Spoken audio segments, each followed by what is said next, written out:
Dig your hand in the land. We're gonna have a meeting, everybody. Hi, welcome everyone. I'm Janet Cubitt, bringing you this week's edition of In the Tractor Seat, brought to you by Minnesota Farmers Union. We've got two University of Minnesota Extension agronomists with us today. Jeff Coulter and Seth Naeve are in the tractor seat. Thank you to the audience for joining us today, and be sure to submit your questions via the chat feature. We'll get to them later in the program. First, a little more about Jeff and Seth.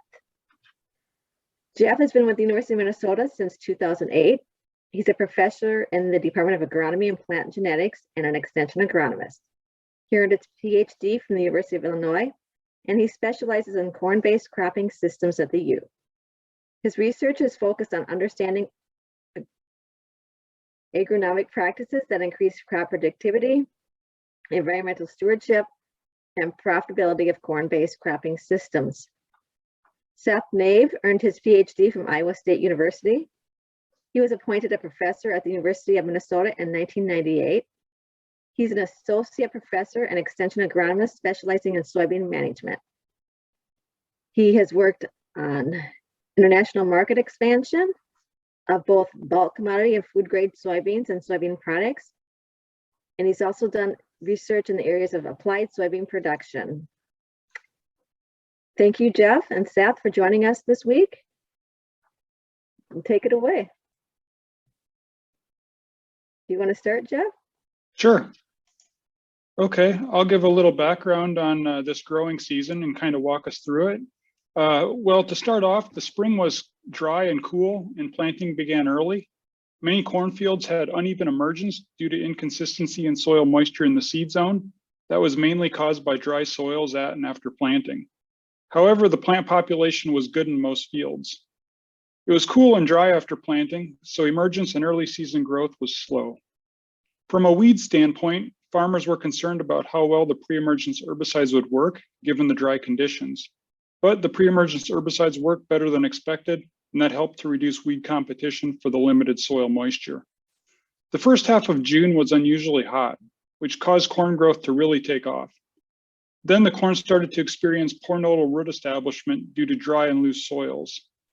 Some corn plants started to lean at the V6 stage due to poor nodal root establishment, but then it rained and the nodal root growth improved. Early season drought stress in corn started around mid-June when corn was at V6 to V7. However, early season drought stress typically has only a small effect on yield, unless it results in severely stunted plants. It was relatively dry at pollination, although some places received timely rain in mid-July and also in late July, which helped to limit the loss of fertilized kernels. There were also some days in the upper 80s to low 90s near the end of pollination, but there were hazy skies during and after pollination, which helped to reduce water use by the crop. It was dry during the first 3 weeks of August, but rain in late August helped with grain filling. From an insect standpoint, European corn borer was generally not an issue. However, it was a banner year for corn rootworm. There were a lot of corn rootworm beetles this year, especially in corn on corn. They were quite noticeable shortly after silking. They clipped some silks, but fortunately, corn pollination was mostly done by then, and the number of beetles was typically not high enough to affect pollination. The high number of corn rootworm beetles was due to good conditions for egg laying last year, coupled with good winter survival of eggs and good survivability of the larvae. From a crop disease standpoint, there weren't many diseases in corn this year, probably due to the dry conditions. However, tar spot, a relatively new corn disease, showed up again in southeast Minnesota in late July and moved into central Minnesota near the end of the growing season. But it was generally at low levels until late August or later, so it typically didn't affect yield much. This will be something to keep an eye on in the future. Rains near and after crop maturity led to the growth of saprophytic fungi on brown stalks and leaves. This led to a lot of dark dust during combining, but this has no effect on grain yield or quality. The crop was ready for harvest early, and there was a warm and dry fall for most of harvest. This was helpful because the stalk quality was poor, and that was due to dry conditions during grain filling, resulting in a high amount of nutrients in the stalk being translocated to the ear. It may also have been due to reduced potassium uptake by corn due to drought stress during the mid to late vegetative stages. When corn takes up less water, it also takes up less nutrients, and potassium is important for stalk strength. Southwest Minnesota and parts of west central and east central Minnesota had high winds before harvest, causing much stalk lodging in some fields and difficulties with harvest. In some cases, the stalk lodging was related to the hybrid. Based on the average yields reported in the first corn performance trials, the yields in southeast Minnesota were quite good and stable among locations. Averaged across locations in southeast Minnesota, yield was only about 3% less than last year.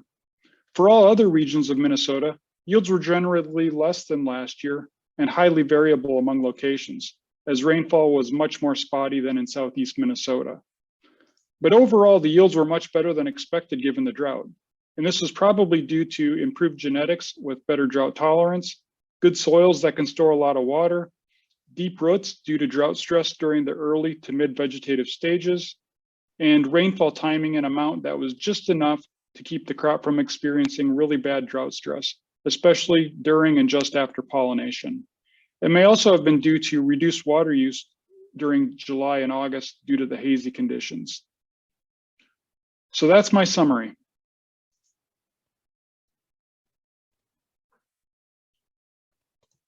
Thank you, Jeff. Seth, do you want to give a short? Sure. I think Jeff did a perfect job summarizing the full season. And so I don't know, basically what he described fits for soybean really, really well. So maybe just kind of try to hit on maybe some differences and some things I saw in soybean that might, could affect how we look at the soybean yields response versus what we saw in corn. And I think, my take home from what Jeff just talked about was that we basically had a disaster going most of the year, and we really dodged a number of bullets. And of course, there's areas that we did get some high winds and some corn went down. We did have some areas that didn't catch some of those saving rains.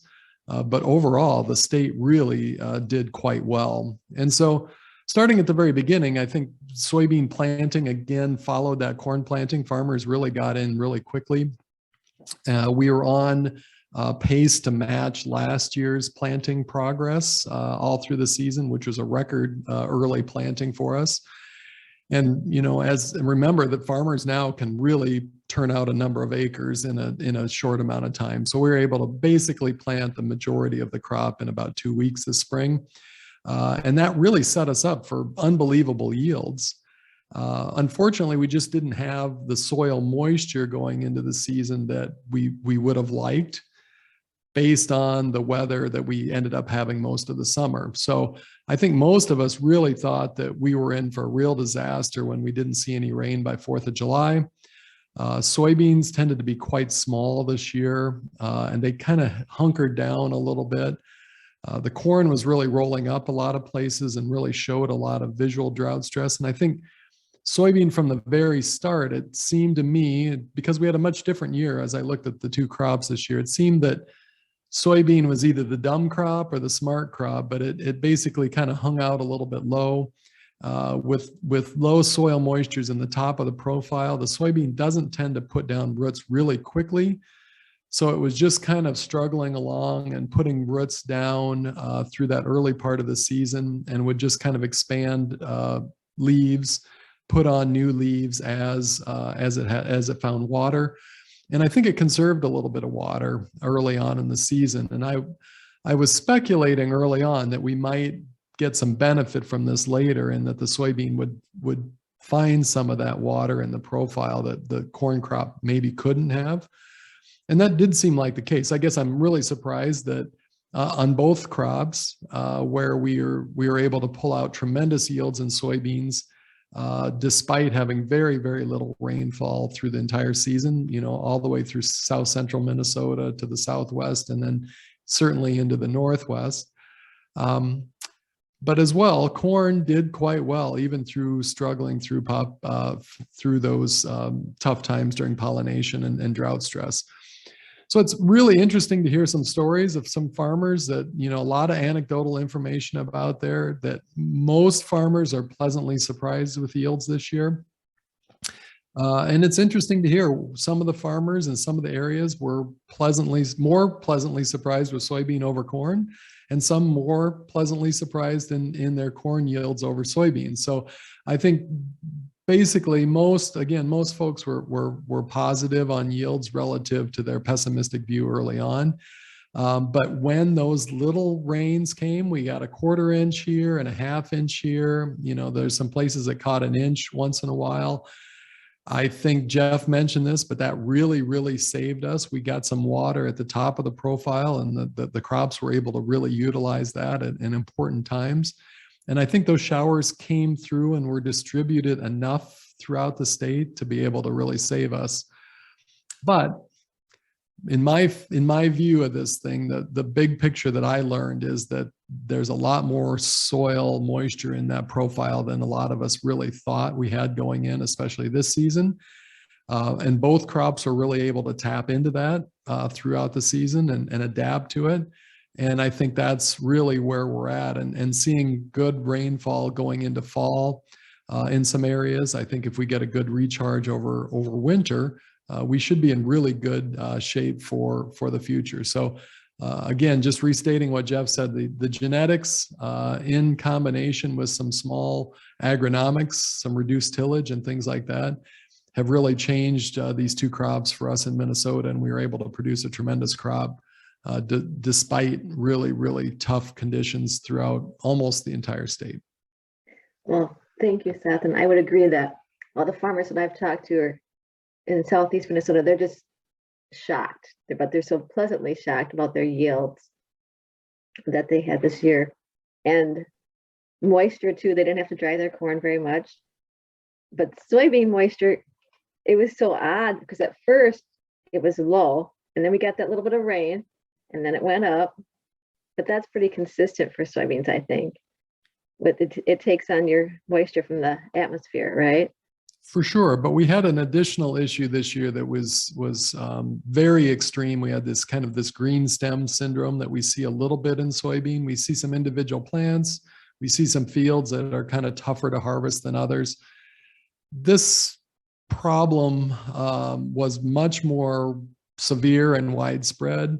We even had soybeans this year that basically were completely mature at R8, complete physiological maturity and beyond. They're basically at harvest maturity. And rains came and they ended up not only greening up in their stems, but even some instances they put on new leaves at the bottom.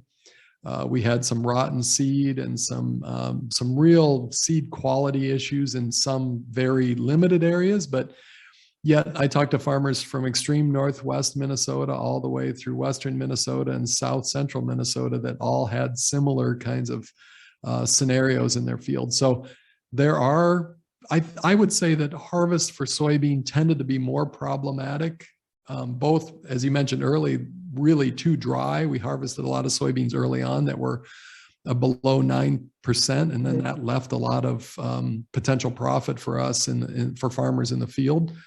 And then on the other side, some of these troubling fields that were a little bit greener just did not mature well, really caused problems for farmers. So farmers were switching off between corn and soybeans and rain and no rain and managing moistures in those two crops. So I think they're lucky they could get a really early start at it this year because most farmers needed that extra 2 weeks of time really to get this crop in this year.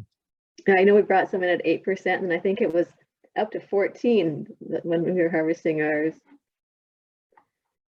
Jeff, can you talk a little bit? You mentioned tar spot.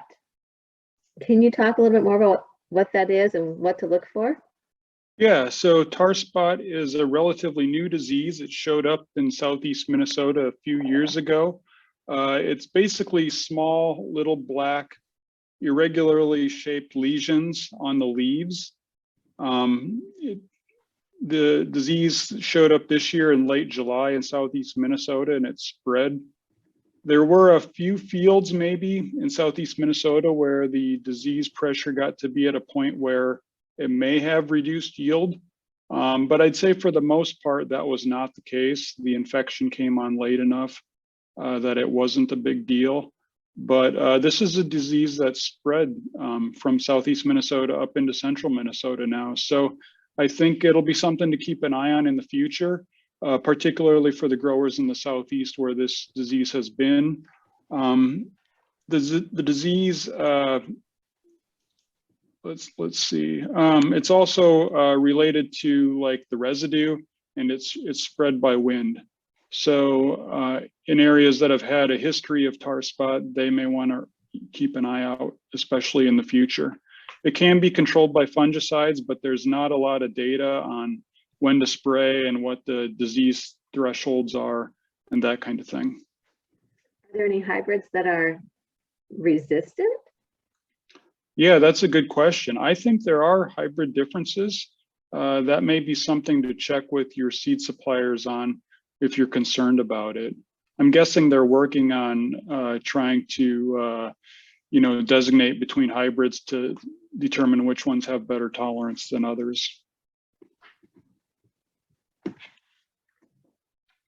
Now, Jeff, this is not really particular, well, to the season that we've had, but going forward, what about nitrogen application?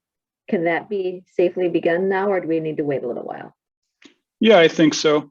Right now, the soil temps are just under 50 degrees at both the 2 and 4 inch depths. At Waseca, well, let's see, on October 29, which was last Friday, I believe, the soil temp at 4 inches was between 48 and 49 degrees at Waseca. And it's progressively gotten colder since then, and this week looks cold. So I think it's time to go if you're going to go. Do you still follow those 4 R's? Well, yeah, I mean, we have to take a lot of things into account, the right rate, time, place, and source. And generally, spring application is preferable to fall if we're trying to reduce risk of nitrogen loss. But some farmers have already pre-purchased their nitrogen and they're planning to put it on this fall. They may be using a nitrification inhibitor to help reduce against losses. So, it's all dependent on where you are and what your soils are and all kinds of things. But for those that are planning to apply now this fall, the soil temp is below 50 and it's unlikely that it's going to go above 50 again until spring. Seth, I've got to ask you about that Palmer amaranth. Where is that? It was a big deal. It's been in a few counties. Where is that going forward? Well, I think I'll just take a broad swipe at this. This is another invasive species, and so it's very difficult. I think we can think about this with other weed species, but also insect species, aquatic species that we deal with, that we hear about all the time. These things are really problematic to keep out. And so we always have this question about how much effort do we put into keeping this out versus dealing with it after the fact, and is it just fate that we're going to end up with this thing? But Palmer amaranth is a really wicked, tough pigweed species. For those farmers that have been dealing with water hemp issues, this is just water hemp, times 2 or 10. So it's really going to be tough for farmers to deal with once it gets established. But there's a lot of ways for it to get in. We're getting lots of reports of it coming in initially through a seed source for cover crops and other things. But we've got some other things that are more relevant recently that have really popped up that could be really problematic for us. Is with drought, we've been moving hay around. We've got more open restrictions on cutting things like ditch hay, and the pricing of this stuff and the drought conditions have led to more of these products being moved around. Then we've got issues with things like sunflower screenings, for instance, where they're pulling in sunflowers, and this is especially important for the Red River Valley. But those sunflower processors are buying sunflowers that are produced in Oklahoma or Texas or Kansas, in areas that have known infestations with this weed. And so those weeds are coming up. They're in the screenings, and then farmers are buying those screenings to feed to their cattle. And then those are going right through the cattle and out into their fields. And so those farmers then are being sources for new originations of this weed. So it's really complicated. It's really complex. There's a number of different pathways for it to come in. And so we really just have to be more and more diligent, because dealing with it after the fact is going to be much more difficult. We've got multiple resistances within these weed species, and we don't have any new modes of action in order to take care of it. And so it's really going to complicate our weed control life even further for farmers.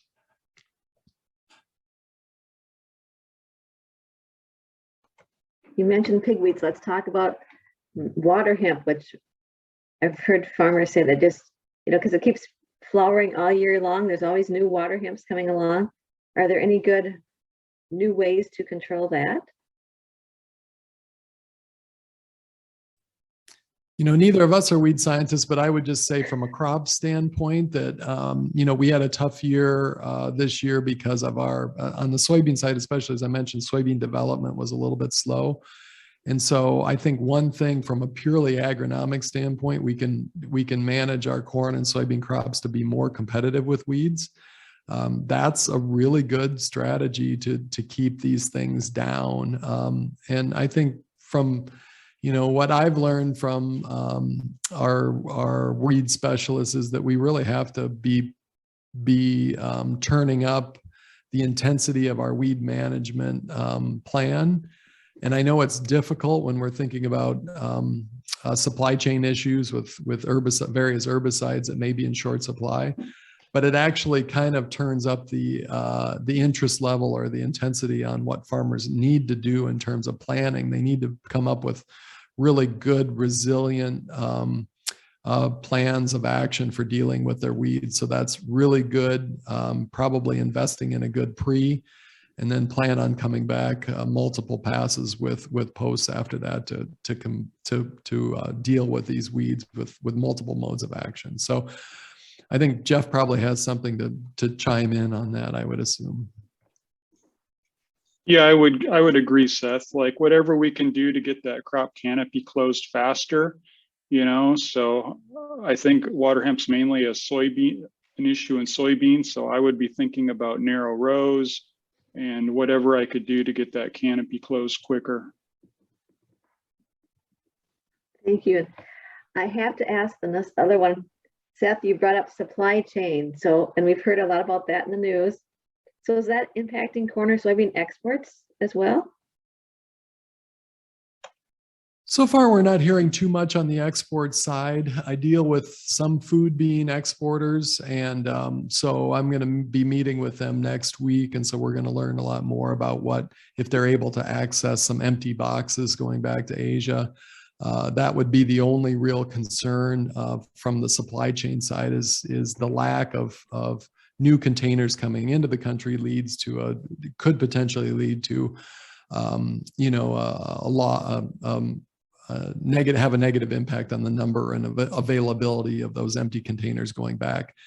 The vast majority, 95% of our soybeans are exported bulk. And so this is really by different avenues. And so these bulk exporters are able to move around quite a bit more easily. There's some few little issues around COVID with our bulk shipments, but overall things are going pretty well on that side. So I think the bigger questions are definitely on the input side for farmers. And it's a really challenging time for farmers. I think that juggling all these potential scenarios for next year, I mean, even in the nitrogen standpoint, even if you think just about nitrogen, but if you'd extend it on to P and K as well, and then you look at the crop protection ingredients that we're putting out, farmers are really going to have to come up with strategies and be able to be nimble to react to the situation on the fly, because I think we're going to be thrown with a lot of different potential scenarios next year. This question is for both of you. I wanted to ask about, we talked about yields, but what are trend line yields for corn and soybeans in Minnesota this year? We talked about being a little off, but what are they supposed to be?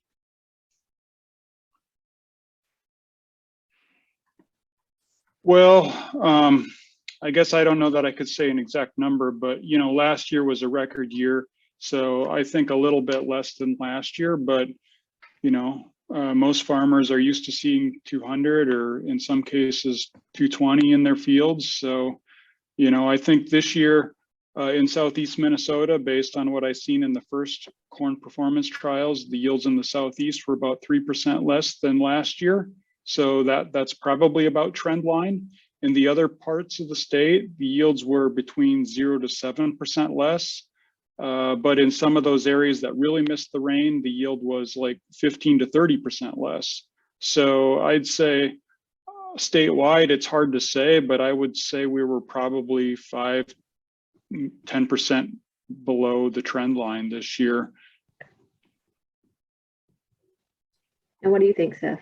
And I can't really speak to trend either, but I guess I would, I'm thinking about more contemporary question is about the market and what the market's thinking.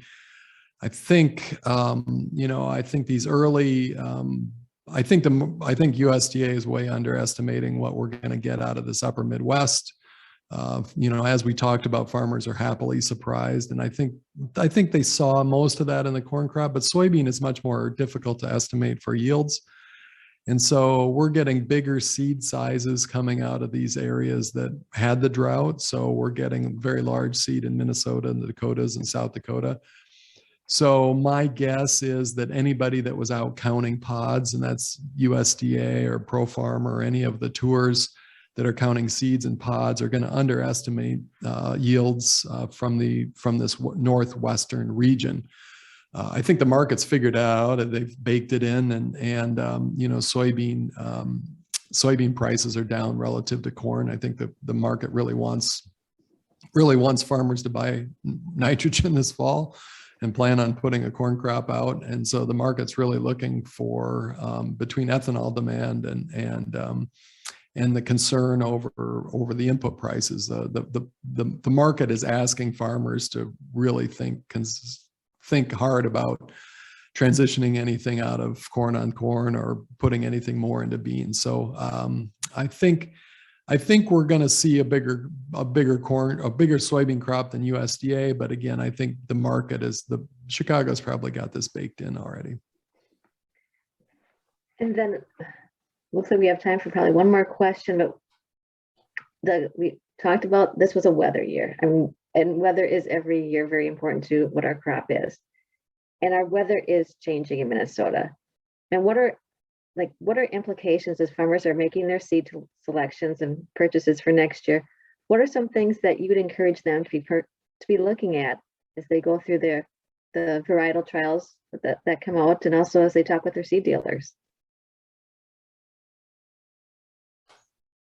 You want me to go first, Jeff? I guess when you opened up the question, I thought it was the bigger, broader question about, climate change and climate resiliency and things like this. And so I have really strong opinions about this, and that I feel farmers in Minnesota do too much tillage. And so I think for the most, that's a broad brush statement, but I think farmers could reduce the amount of tillage.